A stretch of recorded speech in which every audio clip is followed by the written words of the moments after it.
Bonjour à tous et à toutes. On va démarrer ce webinaire et je m'excuse d'avance sur l'horaire qui qui n'est pas le bon sur la diapo d'attente. Donc, c'est bien 12h45. Donc, bienvenue à tous sur ce webinaire de présentation de la prise en charge systémique et phytothérapie clinique et qui va porter plus spécifiquement sur la présentation de l'endobiogénie et de l'enseignement que nous proposons pour les ostéopathes et les professions paramédicales.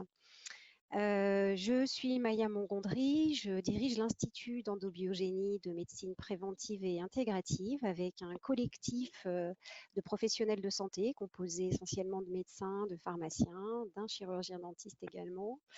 Et j'ai le plaisir de co-animer ce webinaire aujourd'hui avec le docteur Jean-Christophe Charrier, qui est médecin généraliste à La Rochelle, et le docteur Reda Bounab, qui est chirurgien dentiste à Toulouse. Voilà, donc je vous propose qu'on démarre tranquillement. On va être ensemble pour à peu près 1 heure et on va structurer ce webinaire en 3 parties. Une première partie où je vais revenir rapidement sur 5 minutes environ sur la présentation de l'Institut d'endobiogénie, de médecine préventive et intégrative. Et puis, je céderai la parole à Jean-Christophe et Reda qui vous présenteront plus en détail ce que c'est que l'endobiogénie et puis le contenu de la formation qui s'adresse à vous sur à peu près 25 minutes, une demi-heure, et on se donnera une grosse demi-heure à la fin pour prendre le temps de convenablement répondre à vos questions, à vos interrogations. Alors justement, sur ce point-là, pour poser vos questions, on est assez nombreux à être en ligne aujourd'hui. Donc les micros sont coupés et je vous invite à poser vos questions par écrit dans la rubrique questions. Donc il y a 2 espaces où on peut écrire sur le webinaire, soit sur l'espace chat, soit sur l'espace questions. Donc je vous invite vraiment à écrire vos questions dans la rubrique questions, ce qui nous permettra d'y répondre plus facilement sur la dernière demi-heure donc. Et si jamais on n'avait pas le temps de répondre à toutes vos questions sur le délai imparti, eh bien on essaiera d'y répondre dans un deuxième temps à travers le mail de suivi que vous recevrez et qui vous donnera également en lien le podcast pour pouvoir revisionner la séquence si vous le souhaitez. Voilà pour ce qui concerne les modalités. Donc je vais démarrer sur la présentation de l'Institut d'endobiogénie.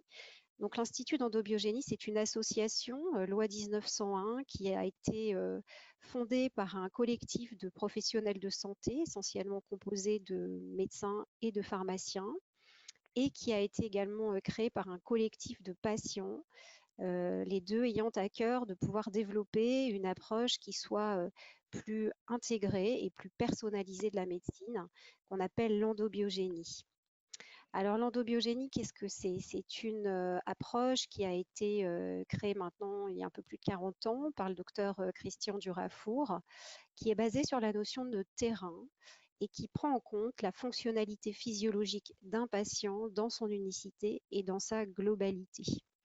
Donc on est vraiment sur une approche très personnalisée qui va considérer l'ensemble des relations interdynamiques des différents systèmes qui constituent un individu. C'est une approche au départ qui est donc médicale et qui est aujourd'hui pratiquée par des professionnels de santé assermentés prescripteurs, que sont les médecins, les pharmaciens, les chirurgiens dentistes, les vétérinaires et les sages-femmes. Nous faisons le choix à partir de cette année avec l'équipe de l'Institut de pouvoir ouvrir cette approche aux ostéopathes et aux professionnels paramédicaux. C'est l'objet de ce webinaire pour pouvoir créer et élargir un réseau de professionnels formés à cette approche. L'endobiogénie s'appuie également sur les données de la physiologie et de la biologie intégrative et elle va utiliser comme principal outil thérapeutique la plante médicinale et les autres produits d'extraction naturelle.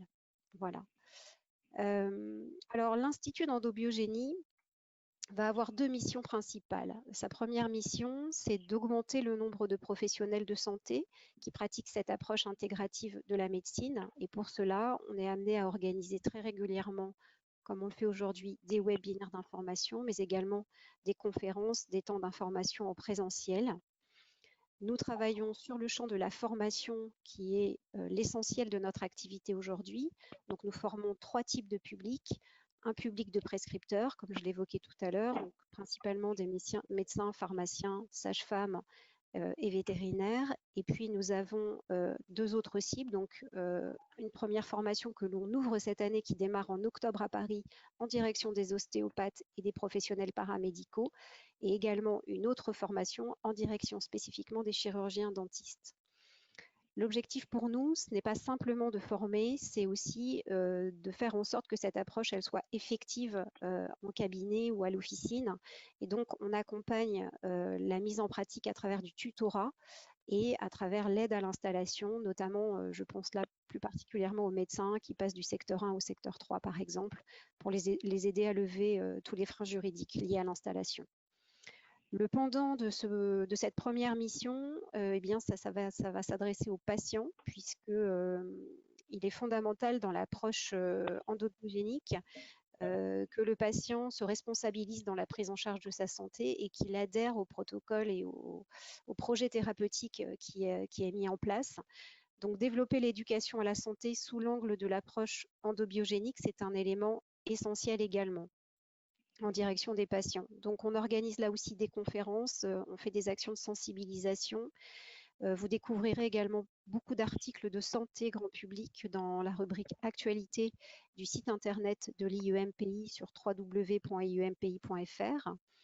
Nous organisons des ateliers culinaires, des ateliers sur la découverte des plantes, sur la fabrication du kéfir et puis des expositions, des salons. Voilà un petit peu pour la présentation de l'Institut. Je vais laisser la parole à Reda qui va rentrer plus en détail sur l'endobiogénie, puis ce sera ensuite le docteur Charrier. Et moi, je vous retrouve sur la fin du webinaire, sur la deuxième demi-heure, sur la partie questions-réponses. À tout à l'heure. Merci Maya, bonjour à toutes et à tous. Donc je m'excuse déjà parce qu'avec ma connexion, j'ai des petits temps de décalage entre ce que je clique et ce qui s'affiche à l'écran. Donc des fois, vous aurez peut-être un petit temps de décalage entre l'écrit et l'oral. Donc l'objectif principal de ce webinaire, c'est surtout de vous faire découvrir l'approche clinique et préventive et individualisée que nous pratiquons et que nous enseignons, qui s'appelle l'endobiogénie. Donc, cette pratique répond à des grands principes que nous verrons, dont les implications ont des impacts en pratique quotidienne. Elle se déroule selon une démarche diagnostique dont l'attitude thérapeutique découle. Donc, le plan de ce webinaire répond à ces objectifs, à savoir que nous commencerons par définir un petit peu ce qu'est l'approche préventive et ce qu'on en attend. Puis, nous expliquerons ce qu'est l'endobiogénie, concept basé sur la physiologie. Ensuite, nous verrons en quoi cette approche peut changer nos pratiques et nous en déduirons donc la démarche diagnostique et l'attitude thérapeutique. Alors, qu'est-ce qu'on attend d'une approche préventive en médecine, en santé? Eh bien, d'une part, repérer la maladie avant qu'elle ne se manifeste pour éviter qu'elle se manifeste. On veut aussi réduire les facteurs de risque pour éviter son apparition. Cela passe aussi par réduire ou éliminer les facteurs aggravant une pathologie ou stimuler les facteurs protecteurs. Alors, c'est un concept qui ne date pas d'aujourd'hui, puisque déjà 400 ans avant notre ère, Hippocrate cherchait à prévenir les pathologies avant de chercher à les guérir. Pour cela, son credo était d'intervenir le moins possible afin de ne pas nuire au patient, le fameux primum non nocere, mais de l'accompagner dans une résolution de sa maladie, ce qui ne l'empêchait pas d'intervenir quand c'était nécessaire. Alors, si on résume un peu les objectifs de la prévention selon un gradient de priorité, d'abord, je dirais que c'est anticiper la maladie pour éviter l'apparition de déséquilibres qui va être vraiment le socle, puis soutenir les moyens d'adaptation, les moyens de défense, stimuler les moyens de réparation une fois la maladie exprimée, et enfin aider à maintenir son équilibre dans le temps. Alors, concernant justement cette notion d'équilibre du milieu intérieur que constitue un organisme, appelé homéostasie, eh bien c'est Claude Bernard, le père de la médecine expérimentale, qui en parle le mieux au XVIIIe siècle. Il définit cet équilibre du milieu intérieur comme la capacité globale d'un système à maintenir tout un ensemble de facteurs pour assurer son équilibre. Donc Hans Selye, dans les années 50, s'inspirant justement des travaux de Claude Bernard, va plus loin. Il va définir le syndrome général d'adaptation comme étant le principe selon lequel tout organisme vivant peut répondre à un stress, quel qu'il soit, et de façon stéréotypée. Pour lui, la plupart des maladies découleraient des défaillances de cette réponse. Alors, si cette réponse adaptative, on essaye de la schématiser, on peut le faire de cette façon. On part d'un état d'équilibre qu'on va considérer comme l'état de santé, qui, en présence d'une agression, va pousser l'organisme à réagir. Alors, comment est-ce qu'il peut réagir cet organisme? Déjà en mobilisant la congestion, l'inflammation, mais aussi en mobilisant les ressources énergétiques et immunitaires. Tout ceci étant sous le contrôle du système neurovégétatif et du système endocrinien.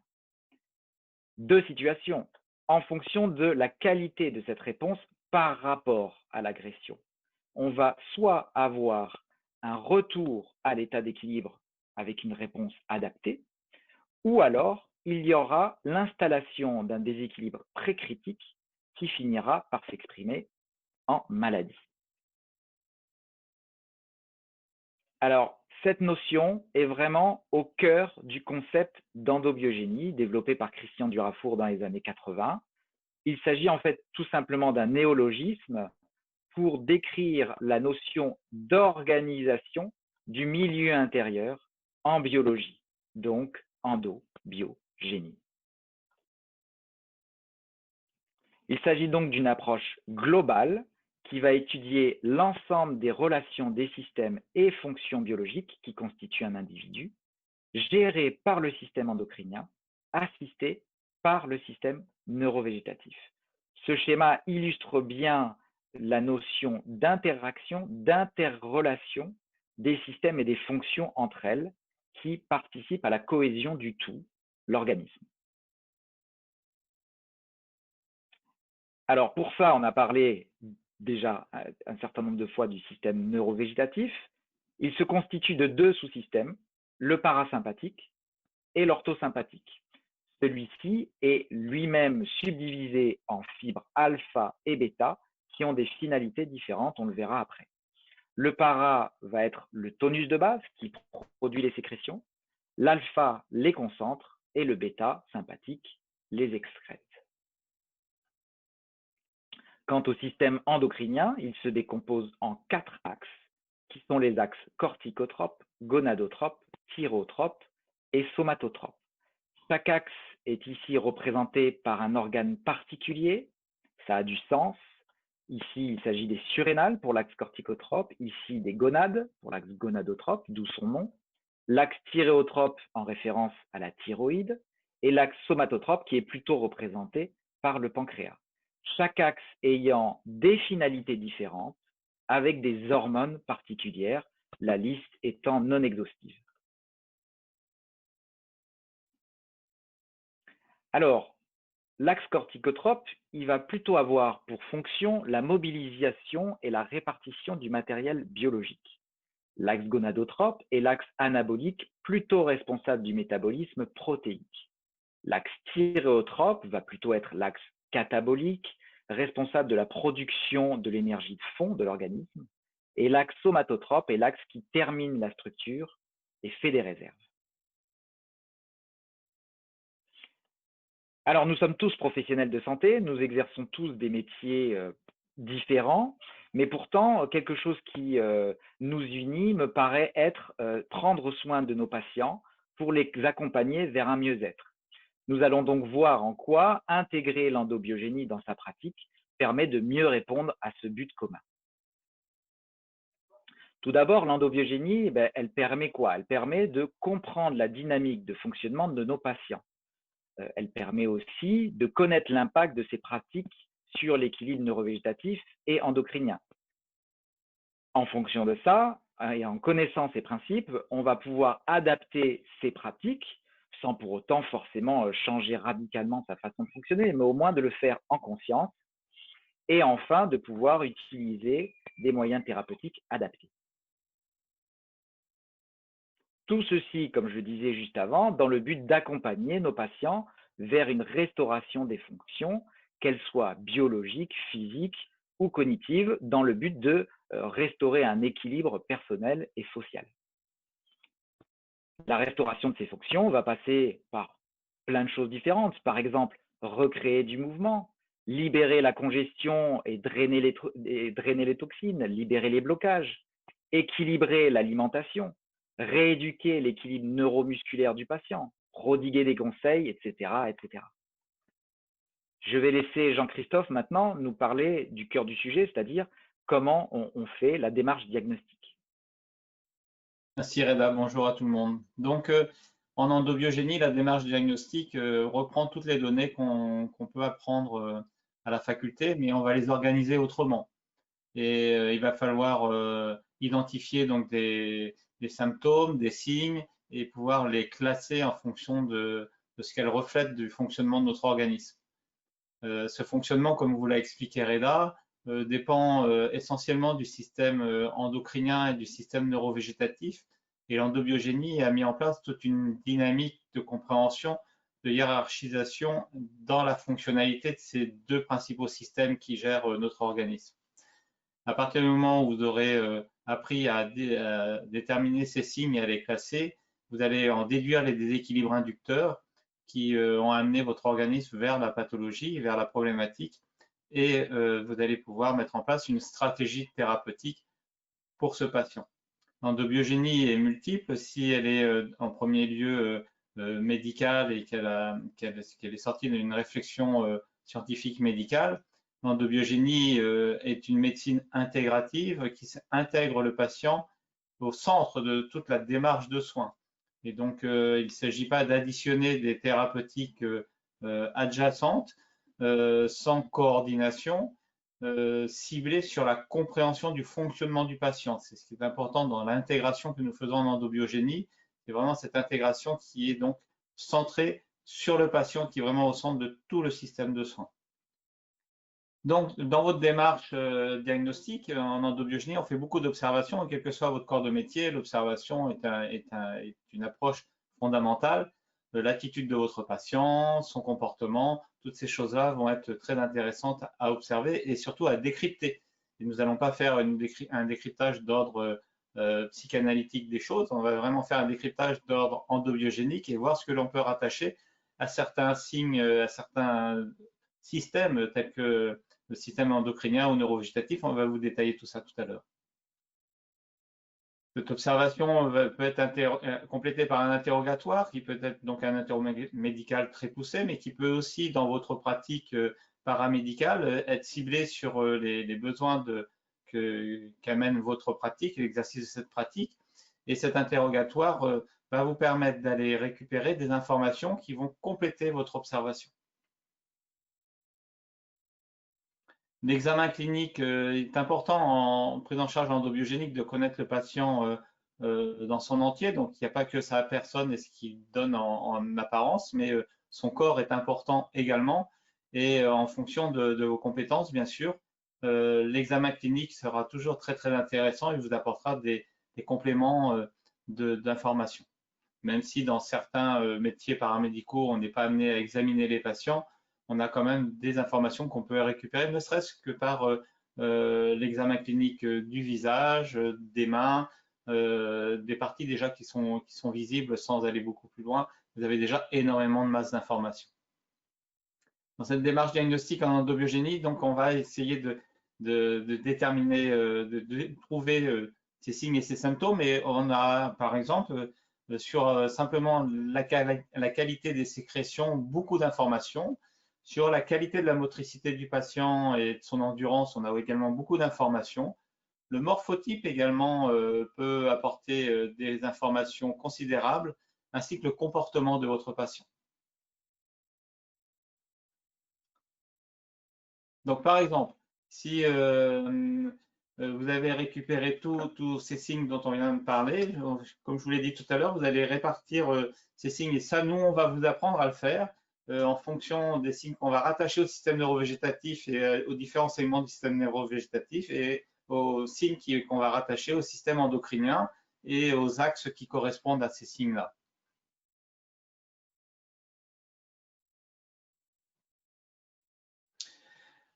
La sémiologie est extrêmement riche. La sémiologie neurovégétative est très importante. On vous l'a parfois très peu apprise au sein de vos formations.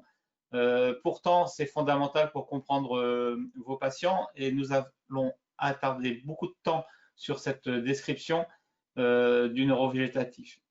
Le parasympathique, qui est un système très important, gère en fait toute la mise de tonicité du repos du patient et elle va conditionner son niveau d'énergie qui va permettre de passer aux étapes supplémentaires qui sont donc celles de l'alpha sympathique qui est le système d'alerte de l'organisme et qui va face à une dynamique et une agression particulière mettre en place toute une réactivité d'adaptation. Ce système d'alerte il va être conditionné par le niveau du parasympathique et il va s'exprimer par l'alpha sympathique pour aboutir à une réponse et cette réponse sera exprimée par l'action du bêta sympathique.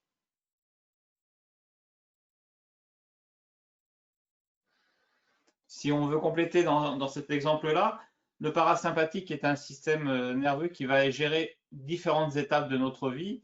Il est très présent pendant la nuit et donc tous les troubles du sommeil de vos patients verront certainement une implication forte du niveau de parasympathique qui sera insuffisant pour gérer la qualité de cette nuit. Ce parasympathique innerve également tout le système de notre organisme qui permet de faire rentrer de la matière première de l'extérieur dans notre corps pour mieux se construire. Il est donc fondamental qu'il ait une action efficace pendant et après les repas. Il innerve toutes les glandes, dont le pancréas, qui est une glande majeure qu'on vous parlera beaucoup en endobiogénie.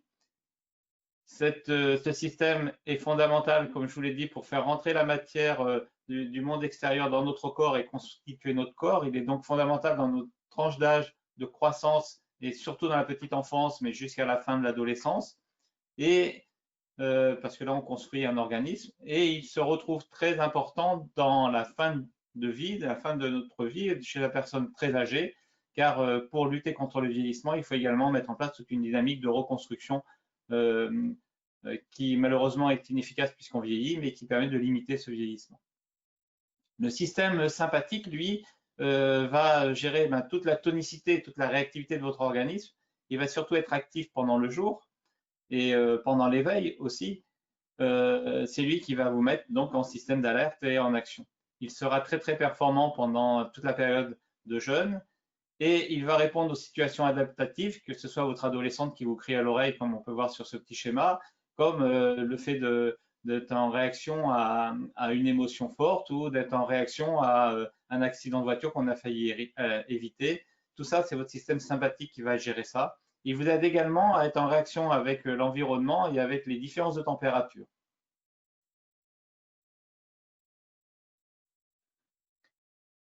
Ce système neurovégétatif est vraiment très intéressant et on prendra beaucoup de temps pour vous l'exposer parce que pour poursuivre dans les exemples, vous allez avoir par exemple sur la qualité des sécrétions beaucoup d'informations et dès que vous allez serrer la main de votre patient, que cette main soit chaude et moite, qu'elle soit froide et sèche, vous aurez déjà énormément d'informations tout de suite dès le démarrage de votre contact avec votre patient. Sachez que le parasympathique, lui, il a un rôle sur les sécrétions important pour augmenter la quantité de fabrication de ces sécrétions et de les rendre extrêmement fluides dans leur qualité. Alors que le système alpha-sympathique, lui, va plutôt faire en sorte que la quantité soit faible et que les sécrétions soient très épaisses. Et par exemple, un patient qui a une salive très blanche qui se colle sur le coin de la commissure des lèvres est un patient qui a un alpha-sympathique extrêmement fort. Le bêta-sympathique, lui, il va conditionner l'expulsion de ces sécrétions fabriquées et en fonction de cette capacité à sécréter, vous aurez déjà énormément d'informations aussi sur le niveau d'expression de ce bêta-sympathique. Si on veut aller un petit peu plus profondément, le parasympathique, on a donc cette salive qui va être très fluide. On va avoir beaucoup de sécrétions et les enfants qui sont, comme je vous l'ai dit, qui sont très sous l'imprégnation du parasympathique, et bien, ils sont ce qu'on appelle vulgairement des morveux. Pourquoi? Parce qu'ils coulent de partout. C'est le parasympathique qui est fort. lorsque vous avez un bon catarrhe et un bon rhume, vous avez une action très forte du parasympathique. Vous apprendrez que comme le pancréas sollicite beaucoup le parasympathique, bien déjà, il y a plein de consignes à donner sur le fonctionnement de ce pancréas et sur les consignes alimentaires à donner dans les périodes infectieuses pour que votre patient soit beaucoup moins sécrétant.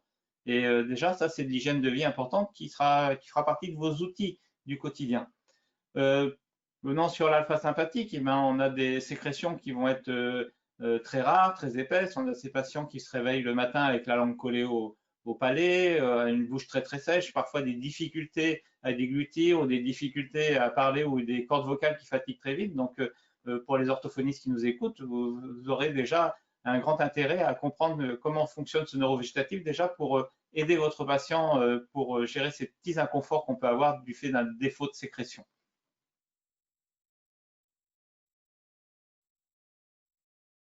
Le morphotype, eh bien ça, il n'y a même pas besoin de déshabiller le patient. Dans la rue, même, vous pouvez vous entraîner à déterminer le morphotype de vos patients.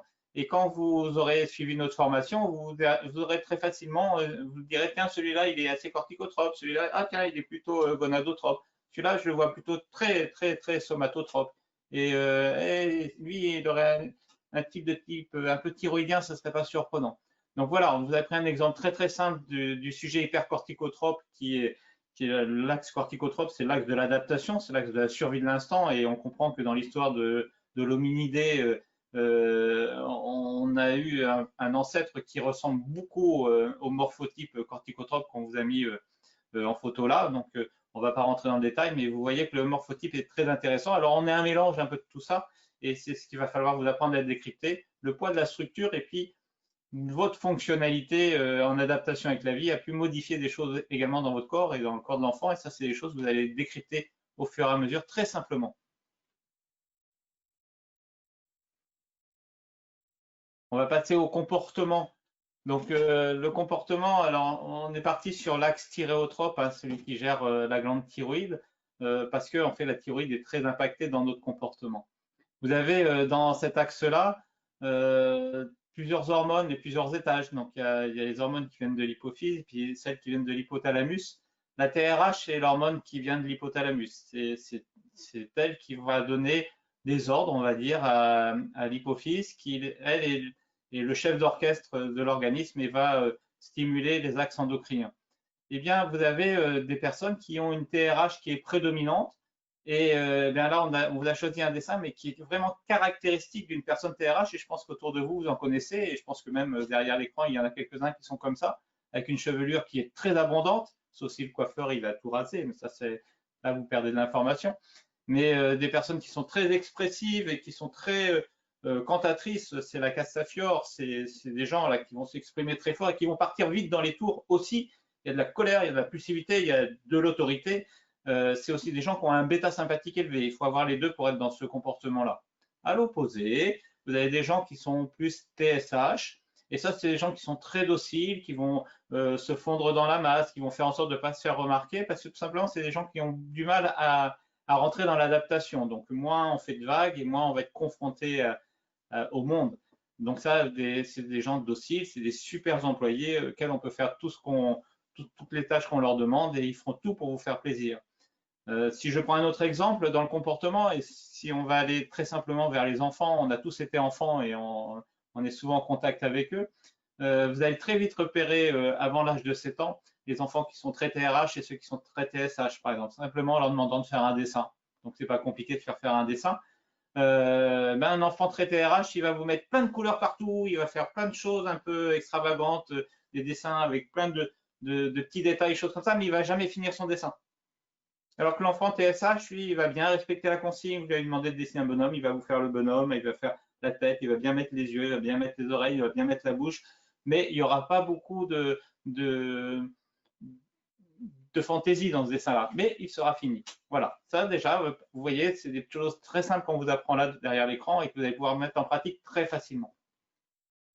Donc ça nous amène à la synthèse, c'est-à-dire après avoir récolté tout un tas de signes qu'on va vous apprendre, que vous connaissez déjà pour la plupart, mais vous ne savez pas forcément les ranger dans les bons tiroirs. Nous, on va vous apprendre à les ranger dans les bons tiroirs et de faire la synthèse de ce qui appartient au neurovégétatif. Et vous allez dire, tiens, ce patient, il a un parasympathique assez fort et puis il a un axe thyréotrope qui est assez fort. Ben déjà là, vous avez mis en place le début de la construction du raisonnement endobiogénique et vous mettez en place un diagnostic de terrain et c'est le terrain endobiogénique du patient que vous allez déterminer. Grâce au fait d'avoir déterminé ce terrain, vous allez pouvoir mettre en place un projet thérapeutique qui va comprendre les difficultés du patient, vers quoi il peut tendre, vers quel type de maladie il peut faire. Et grâce à tout un travail d'éducation pour l'amener sur d'autres comportements, grâce à des manœuvres que vous allez pouvoir faire en fonction de votre compétence, vous allez pouvoir l'orienter vers son état de santé et lui faire fuir son état de pathologie et lui faire comprendre en conscience ce qu'il doit faire pour partir de son état pré-critique et qu'il revienne sur une fonctionnalité beaucoup plus adaptée.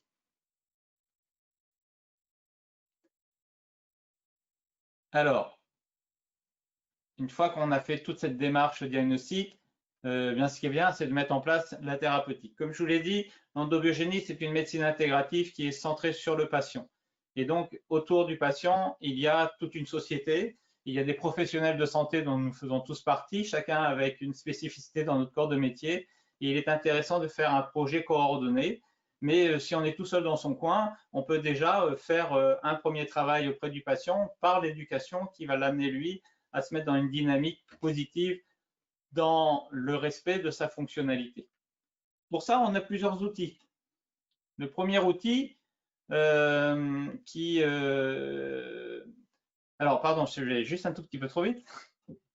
Dans votre approche, dans l'approche endobiogénique, quand on met en place un projet de soins, on va distinguer 4 niveaux et on va essayer de coordonner ces 4 niveaux ensemble. Le premier niveau, c'est le traitement symptomatique. Votre patient, il arrive avec une souffrance, quelle qu'elle soit, il faut soulager cette souffrance. Et en fonction de votre corps de métier et de vos compétences, ben, vous allez mettre en place ce que vous avez appris à faire déjà. Mais déjà, c'est intéressant de voir si on peut rajouter une dynamique de drainage. Et puis, en fonction de la compréhension de tout ce qu'on a parlé au niveau neurovégétatif et endocrinien, de mettre en place des soins qui vont soulager les dysfonctionnalités que vous avez remarquées.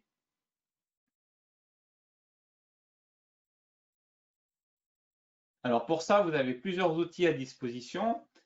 Un des chapitres dans lequel vous allez certainement apprendre beaucoup et mettre en place beaucoup de choses. Et pour ceux qui ont déjà des connaissances, vous allez simplement les réorganiser et vous allez optimiser vos conseils parce que vous allez les adapter au patient qui est devant vous et non pas lui donner des conseils standardisés. Donc, les conseils hygiéno-diététiques, c'est fondamental. C'est le premier outil qu'on a en endobiogénie. C'est un outil qu'on intègre dans tout ce qu'on appelle l'éducation à la santé familiale, qui est un credo très important pour nous à l'Institut, puisque l'Institut, comme vous l'a expliqué Maya tout à l'heure, a été créé par une dynamique entre des médecins, des soignants et des patients. Donc, on est vraiment sur une association qui relie les patients et les thérapeutes. Voilà, l'éducation à la santé familiale passe beaucoup par le conseil hygiéno-diététique, par des conseils alimentaires adaptés aux patients et ce qui est adapté à lui ne correspond pas forcément au conseil qu'on donnera à son conjoint ou à ses enfants. On n'est pas tous fait pareil, on n'a pas tous les mêmes fonctionnalités, les mêmes problématiques. Donc il faut comprendre ça, il faut éduquer le patient pour l'amener à ça.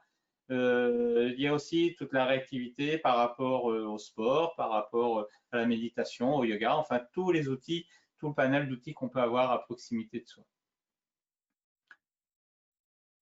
Vous avez aussi accès en endobiogénie, on utilise beaucoup, pour pas dire presque principalement, les thérapeutiques d'extraction naturelle et en premier lieu la plante médicinale. Alors pourquoi? Parce que quand on est médecin, on pose un diagnostic et on met un traitement pour régler le problème du patient.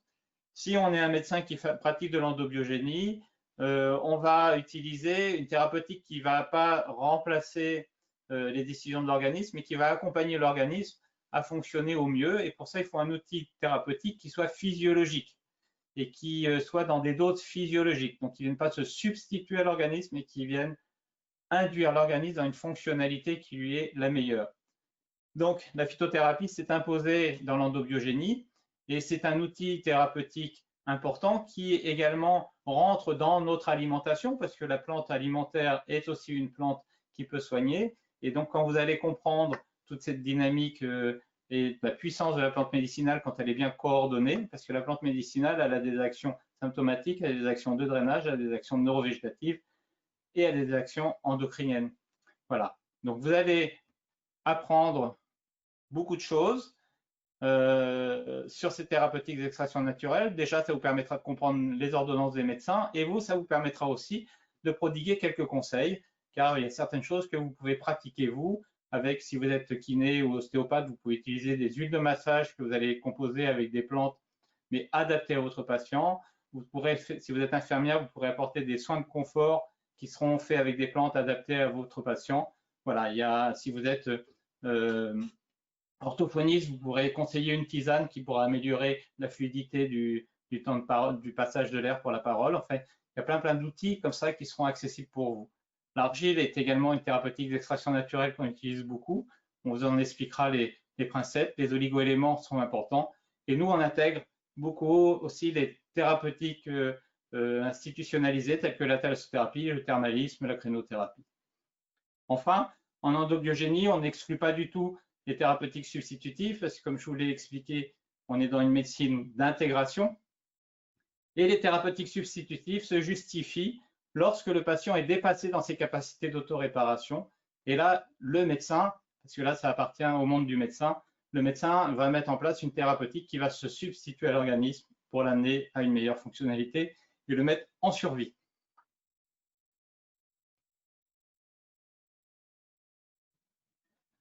Nous avons beaucoup travaillé dans notre équipe de façon collégiale entre médecins et pharmaciens pour réaliser un premier ouvrage qui s'appelle Plante médicinale, qui a été édité chez Lavoisier et qui reprend en fait toute cette notion que je vous ai expliquée sur cet outil thérapeutique qu'est la plante médicinale. On a là-dedans l'intégration de la tradition dans la science. Une plante, on va l'utiliser en fonction des propriétés connues de la tradition, des propriétés que les pharmaciens, les pharmacognostes ont déterminées en fonction des molécules qui sont dans la plante.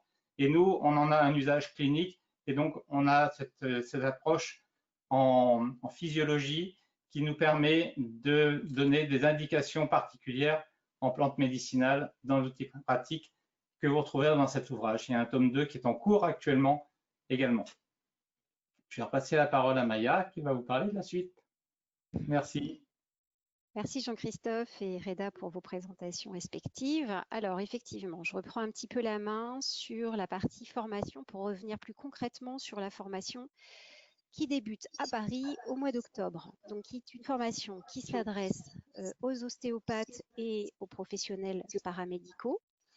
Cette formation va avoir pour objectif de comprendre la notion de santé selon l'approche systémique pour appréhender un accompagnement qui soit respectueux et soutenant des potentiels d'adaptation et de guérison de l'organisme, qui va vous permettre également d'appréhender les différents processus physiologiques que le corps met en place pour lutter contre les agresseurs et de comprendre l'impact du système nerveux végétatif et du système endocrinien sur l'équilibre de santé, comme vient de commencer à vous l'expliquer Jean-Christophe. Alors cette formation, elle va durer 42 heures. Elle se déroule uniquement en présentiel à travers 2 séminaires de 3 jours qui se déroulent du mercredi au vendredi. Donc il y aura un premier séminaire en octobre 2020 et un second au mois de mars 2021. La formation se passe à Paris dans le 20e arrondissement. On est sur une tarification de 1 650 € pour les professionnels et de 1 300 € pour les étudiants, auquel s'ajoutera une adhésion à l'Institut d'endobiogénie, puisque nous sommes une association loi 1901 qui rend service à ses adhérents. Donc cette adhésion est de 70 € par an, mais compte tenu du fait que la formation débute en fin d'année, on vous demandera une seule adhésion pour les années 2020 et 2021. Les dates, donc je vous en ai déjà parlé, et si vous souhaitez effectivement vous inscrire, je vous invite à vous rendre sur le site internet de l'IEMPI, www.iempi.fr, dans la rubrique formation, ostéopathe et profession paramédicale, et vous trouverez de quoi télécharger le programme, vous préinscrire en ligne, avoir toutes les informations souhaitées, ou sinon tout simplement vous nous envoyez un message ou un mail à contact@iempi.fr et on se fera un plaisir de vous répondre. Alors, l'Institut d'endobiogénie, c'est effectivement un collectif. C'est avant tout un collectif de patients et de professionnels de santé. On travaille dans le domaine de la formation, pour donc, les ostéopathes et les professions paramédicales. Pour les chirurgiens dentistes, donc là, ce sont effectivement 2 nouvelles formations qui débutent en octobre en parallèle avec des modules séparés et des modules communs. Et puis, nous formons également évidemment les médecins, les pharmaciens, les sages-femmes, les vétérinaires, les prescripteurs. On travaille également énormément actuellement au développement d'une offre de services en ligne et d'une offre de formation en ligne, notamment pour les professionnels qui sont à l'étranger, qui n'auraient pas forcément ni les moyens en temps et financiers de se déplacer pour suivre que du présentiel. Donc, nous travaillons avec toute l'équipe d'Arrache-Pied pour pouvoir vous proposer assez rapidement une formation, des formations qui soient le plus possible en ligne. Mais ça prend du temps et donc j'espère que ça sera disponible dans l'année qui vient. Nous organisons 2 fois par an ce qu'on appelle des rencontres de l'endobiogénie sur différents sujets. Les prochaines se tiennent à La Rochelle fin novembre sur le thème de l'alimentation sur un week-end. Donc ça va démarrer le vendredi soir jusqu'au dimanche midi. Et l'objectif, c'est d'échanger, de s'informer, de se former, de mutualiser les connaissances, de développer également, pourquoi pas, des projets en recherche et développement.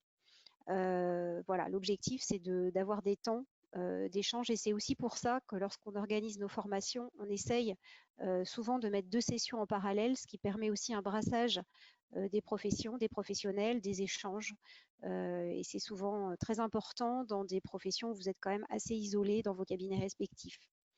On travaille également à la mise en place d'un intranet, là aussi, pour les adhérents de l'endobiogénie, pour pouvoir échanger en temps réel sur les sujets d'actualité, des préoccupations, voilà, entre confrères.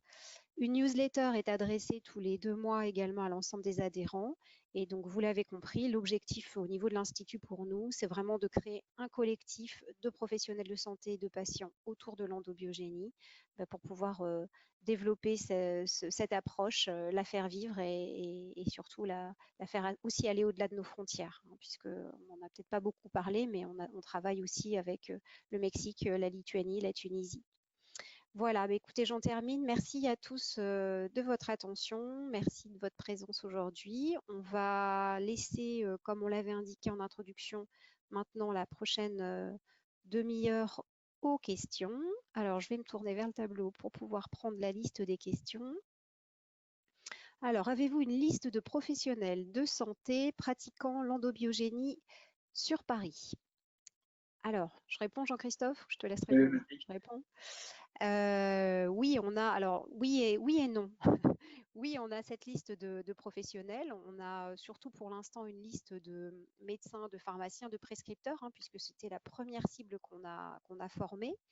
On est en train avec l'Institut là aussi de créer un annuaire qu'on va essayer de mettre en ligne d'ici à la fin de l'année, mais il nous fallait quelques réponses d'ordre juridique dans un premier temps pour savoir si on pouvait le faire, puisque les médecins notamment ne peuvent communiquer que sur le titre sur lequel ils sont diplômés.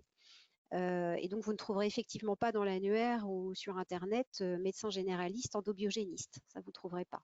Donc, on est en train de travailler sur ce listing-là pour pouvoir vous le mettre à disposition. Mais effectivement, il ne se passe pas une semaine sans que j'ai au moins 3, 4, 5 demandes de patients qui cherchent à se faire accompagner par un professionnel formé à cette approche-là. Alors, pouvez-vous nous indiquer une bibliographie d'articles scientifiques sur l'endobiogénie, des articles de recherche, etc. Donc ça, je ne sais pas, Jean-Christophe, Reda? Alors, vous avez déjà des ouvrages qui ont été écrits en endobiogénie. Vous avez le traité de médecine endobiogénique qui a été édité chez Masson, qui a été écrit par les docteurs Durafour et Jean-Claude Lapraz. Ça, c'est notre premier gros ouvrage de référence. Auparavant, il y avait ce qu'on appelait les cahiers de phytothérapie qui ont été en grande partie repris dans cet ouvrage-là. Vous avez actuellement toute une collection qui est sortie aux États-Unis et qui est écrite par le docteur Camilla Hedayat avec le docteur Jean-Claude Lapraz qui nous présente également l'endobiogénie. Vous avez sur le site de l'Institut, vous pourrez aller voir sur les articles publiés, des articles qui sont en anglais, qui vous présentent nos premières publications en endobiogénie. Voilà, c'est une science qui est assez récente, donc il n'y a pas des tonnes d'articles, mais les choses avancent progressivement. Vous avez cet ouvrage que je vous ai parlé qui est édité chez Lavoisier, qui est donc un éditeur scientifique qui va reprendre toute notre réflexion sur la plante médicinale. Vous avez déjà de quoi lire, je pense, avant de commencer la formation. Alors, je rajouterai un petit quelque chose, Jean-Christophe. Donc ça, c'est pour la partie ouvrage, effectivement, en endobiogénie fait par des gens formés à cette approche intégrative. Mais derrière ça, comme on l'a dit tout à l'heure, c'est quand même une approche qui est basée sur la physiologie. Donc, en plus de ces ouvrages-là qui collectent une façon d'articuler les idées entre elles, il y a aussi tout simplement tous les ouvrages et tous les articles de physiologie sur lesquels on s'appuie et qui du coup nourrissent un petit peu la réflexion. Donc à la fois on peut regarder les ouvrages en endobiogénie, mais aussi aller regarder tous les articles qui sont faits sur les hormones, sur leurs impacts, sur le neurovégétatif, qui nous nourrissent là-dedans. Alors, nous avons une autre question de Jonathan qui nous demande s'il y a une prise en charge par le FIFPL de nos formations. Alors, il faut savoir que l'Institut est effectivement assez récent, on structure les choses progressivement, on est en cours de référencement auprès de Datadoc qui a pris presque 8 semaines de retard pendant le Covid-19 comme tout le monde. Donc, notre dossier sera à l'étude à la mi-juillet et j'espère que très rapidement, à l'issue de ce référencement, on pourra passer des accords avec les branches, dont le FIFPL. Mais pour répondre précisément, à l'heure d'aujourd'hui, non, il n'y a pas de prise en charge puisqu'il faut un référencement Datadoc en premier lieu et ensuite, il faut passer des accords avec chacune des branches qui habilitent les organismes pour pouvoir mettre en place cette prise en charge. Donc, dès que ça sera le cas, de toute façon, on communiquera là-dessus sur le site et sur les différents réseaux sociaux, Facebook et LinkedIn.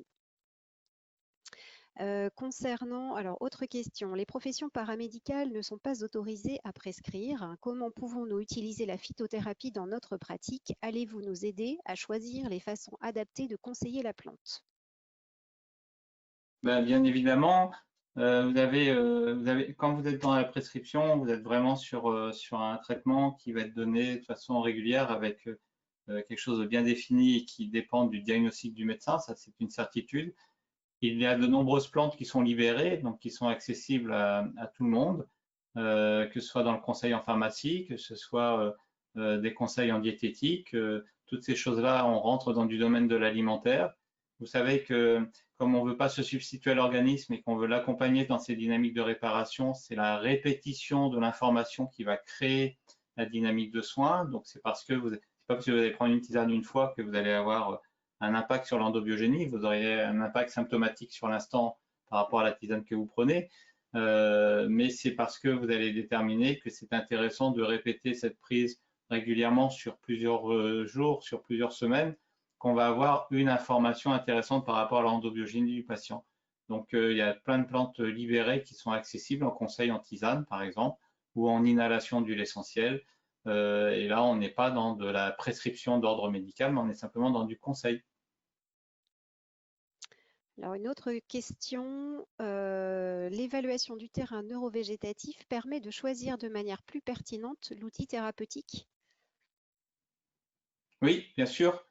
Et puis surtout, ce que vous allez faire de l'outil que vous maîtrisez vous, si vous êtes kiné et que vous faites du massage, et que vous avez une patiente pour laquelle vous avez déterminé une très forte FSH et qui présente une congestion importante de tout le petit bassin, vous pouvez la masser parce qu'on vous l'a adressé pour des problèmes de tension musculaire voilà, d'inconfort, et vous pouvez faire un massage classique comme vous avez appris. Vous pourrez aussi accentuer votre massage sur des zones très particulières qu'on va vous apprendre, qui sont des projections de votre corps et qui vont avoir un impact sur la manifestation endocrinienne, voire neurovégétative. Par exemple, sur ces femmes qui sont très fortes FSH et qui sont insuffisantes en oestrogène par rapport à une demande très forte par l'hypophyse, vous allez avoir une infiltration importante au niveau des hanches qui va créer cette fameuse cellulite. On va déjà vous apprendre à reconnaître une cellulite simple, une cellulite toxique, et vous allez apprendre à faire du drainage, du massage de cette zone-là. Et en faisant ça, vous ne ferez pas simplement un confort ou un drainage des membres inférieurs parce qu'il y a un peu de congestion, mais vous allez aussi, en conscience, mettre en place un acte qui est de votre profession et qui va avoir un impact direct sur le système endocrinien du patient dans le sens de l'amélioration de sa fonctionnalité. Donc, c'est important d'être en conscience des gestes qu'on fait. Il y a plein de gestes qu'on fait au quotidien et on ne sait pas jusqu'où ils ont d'impact. Ben, nous, on va vous apprendre ces impacts-là. Du coup, vous allez pouvoir insister, vous allez pouvoir parfois éviter d'affronter trop directement certaines zones pour justement être dans le respect et d'être dans l'amélioration de l'équilibre fonctionnel de votre patient. Alors, une autre question. Donc, Pauline nous remercie pour toutes ces informations très enrichissantes. Cette formation est-elle diplômante, qualifiante, reconnue par l'État? Est-elle inscrite au RNCP, au Répertoire national des certifications professionnelles? Est-il possible d'utiliser nos heures de diff? Merci de vos réponses. Donc, Pauline, je refais la même réponse que tout à l'heure. Non, pour l'instant, cette formation n'est pas inscrite au RNCP. Il n'y a pas de prise en charge possible tant que ce fameux référencement Datadoc n'est pas obtenu et tant qu'on n'a pas après passé des accords spécifiques avec les branches. Donc tout ça, c'est en cours. J'espère qu'on sera prêt très rapidement pour répondre à vos attentes sur ce volet-là. Une autre question qui nous demande également sur ce qu'il en est de l'endobiogénie en Suisse. Est-ce que c'est pratiqué? Est-ce qu'on travaille, nous, peut-être avec la Suisse? Alors, nous avons formé des médecins suisses qui sont venus à notre formation et qui sont actuellement installés en Suisse. Donc, il y a effectivement des Suisses qui pratiquent l'endobiogénie. Oui, tout à fait. Effectivement, on a une personne qui est de Suisse là, actuellement sur le cycle de formation en cours. Est-ce qu'il y a d'autres questions? Pouvez-vous rappeler la date des séminaires et le planning des 2 séminaires? Alors, est-ce que Reda, tu peux revenir s'il te plaît sur la diapo, pas la précédente, l'autre d'avant. Je crois que les dates y figurent. Donc, il y a effectivement un premier séminaire qui débute sur Paris au mois d'octobre. C'est celle d'avant. Voilà, donc c'est les 7, mercredi 7, jeudi 8 et 9 octobre 2020. C'est la première, le premier séminaire et le second, les mercredis 10, jeudi 11 et vendredi 12 mars 2021. On laisse volontairement du temps entre chaque séquence en présentiel parce qu'il y a quand même un petit peu de contenu à absorber. Vous êtes aussi professionnel, donc souvent très pris dans vos activités respectives. Donc c'est aussi très volontaire de notre part de laisser beaucoup de temps entre deux sessions. Je crois que j'avais une dernière question.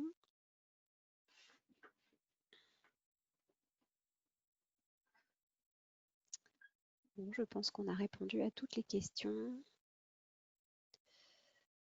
Non, j'ai bon, on a répondu à toutes les questions. Donc, bah, écoutez, je pense que, est-ce qu'il y a des choses à ajouter, Jean-Christophe Reda? Non, on a fait le tour, je pense. On a bien parcouru Ouais. le sujet sur un premier webinaire. Oui, je crois c'est pas mal pour une présentation. Ok. Écoutez, je vous propose qu'on s'arrête là. Merci à tous de votre participation aujourd'hui, de votre attention et de votre écoute. Et puis, je vous propose de se retrouver, pourquoi pas, pour ceux qui le souhaitent, à Paris au mois d'octobre pour cette formation. Et entre les deux, si besoin, n'hésitez pas à nous envoyer vos questions, vos remarques sur contact@umpi.fr et on vous y répondra. Voilà. Bonne journée à tous, bonne continuation. Au revoir. Merci, merci, au revoir.